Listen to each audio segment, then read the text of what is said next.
السلام عليكم ورحمة الله تعالى. امبارح عرضنا لحضراتكم فيديو تم تسريبه من مكتب وزير الخارجية المصري بدر عبد العاطي. لا اي بني ادم يجي يحط اسمه بتاعه يطلع عين ابوه. الفيديو بدر عبد العاطي الملخص سريعا كده بيقول ايه؟ بيقول لسفير مصر في هولندا: اي شاب مصري يجي عشان يقفل باب السفاره شده جوه وطلع عين ابوه واعمل فيه وفيه وفيه، شغل بلطجه لا يليق بمنصب وزير خارجيه. لكن بما ان مصر دوله قائمه على البلطجه اصلا، وصديق السيسي الانتيم ابراهيم العرجاني، وصديق السيسي الانتيم الثاني نخنوخ، فطبيعي جدا جدا يكون وزير الخارجيه المصري بهذا التدني من المستوى. كان في استياء شديد من كل الاجهزه ان في تقاعس، وقلت 100 مره اللي يجي يلمس البتاع ده يتحاسب وانا المسؤول قدامه. طب اسمح لي سيادتك يا فندم، مرة واحدة يخرج إعلام السيسي ممثلا في محمد الباز شخصيا. وليه محمد الباز ده في الصورة اللي أمام حضراتكم؟ يخرج محمد الباز ويقول أنا متضامن مع وزير الخارجية وبرحب بيه وهو أسد الخارجية، واللي قاله ده كلام سليم وحلو و100 فل و10. متضامن مع البلطجه اللي خرجت لوزير الخارجيه، ومحدش فيهم متكلم ازاي الفيديو يتم تسريبه لوزير الخارجيه ومكالمه تتسجل لسفير مصر في هولندا. بس ده عادي جدا جدا في دوله 30 يونيو اللي النهارده الذكرى ال 12 لفض ربعه، الدوله اللي مش هترفع راسها الا لما الحقوق تعود لاصحابها. النهارده فجاه كده في احتفاليه داخل مصر كبيره جدا. انت عارف ان السيسي بيترعب وبيعيش، يعني بص بيبقى مرتعش لو شاف 2 ولا 3 عملوا اي مشهد من المشاهد. ايه الاحتفاليه اللي في مصر؟ شاب مصري كان لاعب سابق في نادي الزمالك اسمه احمد ناصر، والله العظيم ما اعرف انه لاعب سابق في نادي الزمالك الا من اعلام السيسي ذاته. المهم، نزل الشاب اللي امام حضراتكم في الصوره دي وواقف قدام السفاره المصريه في هولندا، وقعد يقول لانس حبيب ولكل الشباب المصري اللي في هولندا: لو رجاله تعالوا قدام السفاره يا مش عارف ايه، الفاظ جميله جدا من عينه الفاظ احمد موسى، ومن عينه الفاظ السيسي، ومن عينه الفاظ وزير الخارجيه المصري، ومن عينه الفاظ لجان عبد الفتاح السيسي. فهنعرض لحضراتكم جزء صغير جدا جدا من كلمات هذا الشاب الوطني او الوطنجي اللي بيتاجر بوطنيته، واللي تحدى الشباب المصري انس حبيب وغيره انهم يروحوا قدام السفاره. هنعرض جزء، وتعالى اما افاجئك بخبر مهم جدا، علشان احمد اعتذر وقال معلش يا جماعه انا اسف، انا عملت المشهد واللقطه وجري. بس اسمع الجزء ده الاول. لو راجل يالا زي ما قلت على الصفحه هاجي الساعه 7 الصبح وبالليل تعالى وانا هو لايف هتساك هنا زي الصرصار. تعالى يالا يا ابن الحرام، بلدك اللي واقفه بكل شرف. الفيديو بتاع طويل قوي وبقى مليء بالالفاظ يعني اللي بتدل على بيئه السيسي ولجانه واعلامه ووزرائه وحكومته والكلام ده كله. لو رجاله تعالوا لي قدام باب السفاره، تمام؟ انا واقف اهو، يا اللي فيكم وفيكم وابوكم واللي جابكم وامكم وجدكم وجدتكم. انس حبيب والشباب اللي معاه قالوا له طيب حاضر اوكي تمام. نزلوا قدام السفاره ما لقوش احمد ناصر. يا جماعه اللي بيقول عشان ما اخش السفاره. انا بخش السفاره، انا في الشارع اهو. ابعد عني. اتفضل. عايز ايه؟ اتفضل. انت مالك يا عم؟ انا واقف في الشارع. عاش يا بطل، عاش عاش عاش عاش عاش. يلا يلا يلا يلا يلا. خد بالك على سفارتك. خد بالك على سفارتك. انت من باب يهدى.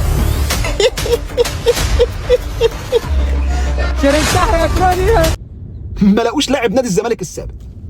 لاعب نادي الزمالك السابق يتحدى الشباب المصري: مين فيكم راجل يجي لي قدام باب السفاره المصريه في هولندا؟ نزلوا له الشباب. احمد مش موجود، شهود عيان قالوا احمد عيان. لو راجل يالا زي ما قلت على الصفحه هاجي الساعه 7 الصبح وبالليل تعالى. راحوا له هو عند السفاره، ها؟ فهو تقريبا عملوا زي هاني رمزي، مش عارف فيلم تقريبا اسمه ايه كده، غبي منه فيه، او عبد الفتاح السيسي منه فيه، مش فاهم. المهم يعني، فقالوا انت الساعه 12:30 تيجي. قال له طب لو ما جيتش يبقى راحت عليا نوم. 12:30 نزلوا لك يالا، نزلوا لك. قال لك لا انا بالنسبه لي ما جيت، وبالنسبه لك انت مفرقشت.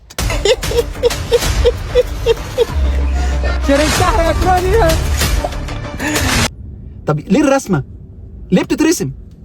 ليه بتعمل لقطه؟ ليه محمد الباز زي ما وريتكم من شويه طالع بيقول لوزير الخارجيه ايوه انا بدعمك في البلطجه الجميله اللي انت عرضتها؟ محمد الباز ده يا جماعه له فيديو عن دكتور ايمن نور وعن الاعلامي معتز مطر، طلع على الهوا قسما بالله العلي العظيم، الفيديو موجود على اليوتيوب وارجوكم ارجعوا له.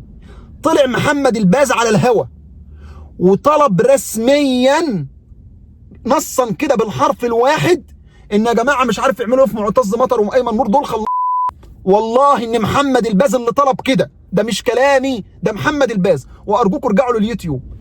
ولم يحاكم ولا اي حاجه من الكلام ده. فانا بقى نصيحتي هنا للشباب المصري اللي في الخارج، حبيبي ما حدش يقدر يعمل معاك حاجه لو انت رحت قدام اي سفاره. اللي زي اسمه احمد ناصر ده، لو انت معدي من قدام السفاره وعمل معاك حاجه، انت تقدر تقول لاحمد ناصر اودعك، مش هخليك تشوف مصر لمده 7-8 سنوات بالقانون. بالقانون ده ان ما كانش انت ممكن تقدر تعمل معاه الصح يعني. دي نقطه. الغريب ان اعلام السيسي بيحتفي بالبلطجه. يعني انت بس بيوريك قد ايه والله العلي العظيم هذا النظام نظام هش. اعتماده الاول والاخير على فكره التشتت او الانقسام المجتمعي اللي بتعيشه مصر، وفكره الانقسام لدى المعارضه. ده البند الاول اللي بيستند اليه هذا النظام، وهو بند بيستند اليه بصوره او اخرى الكيان، فكره ان العرب غير مجتمعين. اهو ده نفس القصه، المعارضه المصريه غير مجتمعه. انما لك ان تتخيل هذا النظام بيحتفي ويفتخر ويعلن ايوه دعمه وفخره العظيم امام وزير خارجيه اعلى منصب دبلوماسي في البلد. ايوه اعمل كذا او شد وطلع عين ابوه، وملاعب نادي زمالك، المفترض ده لاعب له ملايين المتابعين، انا مش بقالي كتير بعيد عن الكوره فما اعرفوش شخصيا يعني، يكون قدوه حسنه، يروح امام السفاره يا جدعان ده ما يصحش، دي بلدكم. لا لا لا لا لا لا، لو انت راجل ومش عارف ايه تعالى لي. طب العيال نزلت لك مشي وسابهم. طب ليه اصلا؟ اصلا انت بصوا احمد موسى ونشأة، يعني احمد موسى مثلا ما تعرضش بدل المره 2 و10 اخذ على قفاه في دول اوروبا. يوسف الحسيني له فيديو شهير جدا. عمرو اديب، كل اعلام السيسي ولجانه وفنانينه ما بيتمسح بهم بلاط اوروبا وامريكا. ليه ما يقدرش القانون الامريكي والاوروبي ان يعمل حاجه مع الشباب المصري او الشباب المعارض او الشباب حتى من اي جنسيات اخرى اللي معترضين على عبد الفتاح السيسي؟ ما يقدرش يعمل معاهم حاجه. ما فيش اي حاجه قانونيه تدينك في هذه الجزئيه. اهو ده وزير بيحرض عليا، ده وزير خارجيه بيحرض عليا رسميا، وبعدين واحد بلطجي يقف قدام باب السفاره. وانا كنت عايز اروح القنصليه المصريه في امستردام عشان عايز اخلص شهاده ميلاد، كنت عايز اعمل معامله قنصليه، لقيت في بلطجي كيوت محترم واقف لي على باب البتاع. احنا ازاي المفترض نعتبر ان انس حبيب مخطئ مثلا؟ ازاي نحارب ظاهره انس حبيب بان احنا نقول لبنيامين نتنياهو اللي امبارح بيتكلم عن اراضينا علاقتنا معاك هتتوقف لو المساعدات ما دخلتش؟ طب لنفترض جدلا ان الجيش المصري بالفعل استطاع ان يدخل المساعدات، واستمر انس حبيب واللي معاه وعبد الرحمن واللي معاه في فكره انتقاد عبد الفتاح السيسي والهجوم عليه وانتقاد الجيش المصري والهجوم عليه واغلاق السفارات. لا يبقى احنا كده فعلا متآمرين على البلد، يبقى احنا كده فعلا بنعارض من اجل المعارضه وخلاص. انما عبد الفتاح السيسي والجيش المصري عملوا اللي عليهم.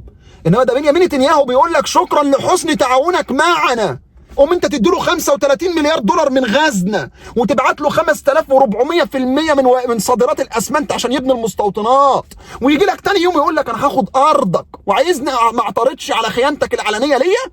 لا طبعا من حق ان اعترض. لكن المقصد يا جماعه الشاب المحترم اللي احتفل بيه احمد موسى احتفل بيه، واحتفل بيه محمد الباز، واحتفلت بيه قناه القاهره 24. شوف الخبر، شوف الخبر بيقول لك فرض حظر تجول. يا جدعان الاخبار دي تدين الدوله وتدين النظام وتدين مصر. يعني انا لما اخد خبر زي ده واروح اسلمه للخارجيه الهولنديه واقول لهم سلام عليكم، شفتوا بيقولوا ايه عنكم انتوا؟ انهم فرضوا حظر تجول في اراضيكم. انما انا بكلمك عن المنطق، شغل البلطجه مش هينفع مع دول العالم بره. استطعتم انكم تطبقوا البلطجه بحذافيرها على الشعب المصري في الداخل، في الخارج قطعا لن تستطيعوا مع عبد الفتاح السيسي المرتعش انكم تعملوا حاجه. حكيت لحضراتكم امبارح قلت لكم في شاب مصري راح عند سفاره معينه في دوله معينه، قفل السفاره، اخذوا الشاب دخلوه جوه، اكتشفوا ان الشاب مجنس بجنسيه هذه البلد. السفير المصري ركبه خبطت في بعضها، ارتعش، خرجه. ليه؟ لانك مهما كنت في الاخر عامل نفسك ونافش ريشك على الشعب المصري في الداخل، الشعب المصري اللي على راس اللي خلفونا من فوق، انت في الخارج لا شيء. يستطيع اي مواطن مصري ان يتقدم بشكوى يخليك ما تقدرش تخرج من باب بيتك لغايه ما يبت في هذا الامر، خاصه وانك انت نظام قائم على التسول. يعني امبارح وزير الخارجيه المصري بيقول انا بطالب بتطبيق المعامله بالمثل على السفارات الاوروبيه في مصر. طب فكر روح عند السفاره الهولنديه ولا السفاره الفرنسيه لو انتوا رجاله، فكروا تخفضوا الوضع الامني هناك لو انتوا رجاله. او اقول لك يا ابني احشدوا متظاهرين من عندكم بالوجبه نص فرخه و400 جنيه امام السفارات ديت عشان تضغط على بنيامين نتنياهو. العبها له واحده بواحده. ما يقدرش عبد الفتاح السيسي يعمل كده. ليه؟ هوب وقف قروض وديون وتسول. السيسي لا يملك من امر نفسه شيء ان يخلي الشعب المصري يتظاهر امام السفاره الاثيوبيه. عايز تعملها امام الهولنديه والبريطانيه والفرنسيه والكلام ده يعمل لك كده اهو، تتزحلق تقع من على الكرسي. اسف لطلع على حضراتكم، بس يعني كان حاجه لازم نشير اليها. سلام الله عليكم ورحمته وبركاته.